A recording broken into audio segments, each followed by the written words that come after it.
afternoon kasi afternoon na talaga. Mag-miss na din to. Pakibuksan po ang Malachi 3:10. Ito yung verse na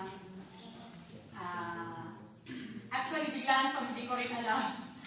Kasi sleep of the baby, kumbaga. Hindi ko masyadong minamind yung mga message natin kagabi, panakaw lang ako mag-ano kasi yung bata nila. Okay, ito yung sa Malachi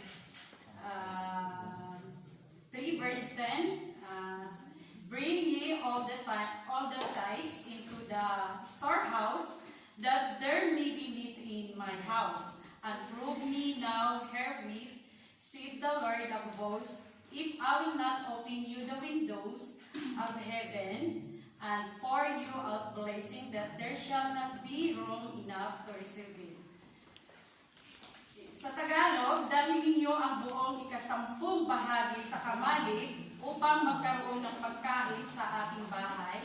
At subukin ninyo ako ngayon sa bagay na ito. Sabi ng Panginoon ng mga hukbo, kung hindi ko bubuksan sa inyo ang mga dungawan sa langit at ihuhulog ko sa inyo ang isang pagpapala na walang sapat na silid na kalagayan. Para sa akin, yung mga blessing na inaano ni Lord is, well, actually, talagang pinaghihirapan natin. Lahat naman ay nagdadaan sa paghihirap. Pero, kung lagi tayong nag-share, hindi para kay Lord, hindi para kahit kanino, yung deep inside ba sa puso mo, I mean, para kay Lord pala. Kahit alam mo yung maliit na bagay, yung point na dumarating na walang-wala ka na, tapos ibibigay mo sa friend, sa lahat ng mga bagay na kailangan, kung igigib mo ng igigib yun, ang kapalit naman nun ay siksiklid din at umaapaw. Naniniwala ako kasi actually maayos ang trabaho ko, hindi man maganda yung sahod pero okay na rin sa akin. Ubus-ubus lahat yun. Nililibre ko sa pag nag-invite ako, magpapakain, tapos sa opening. Pero, ang kapalit naman, hindi umaabot na walang matitira sa akin. Kasi, sabi ko, para kay Lord to. Gusto ko yung ginagawa ko na to.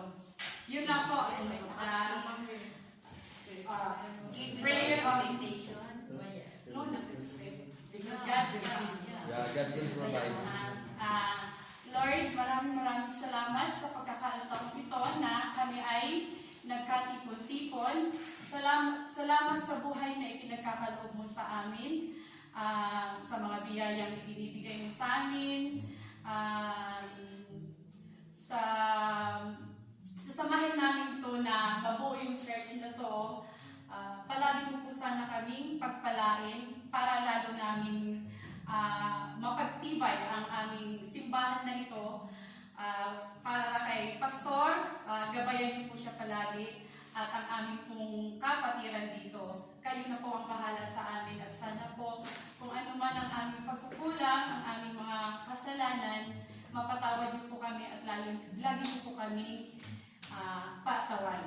Amen. Amen.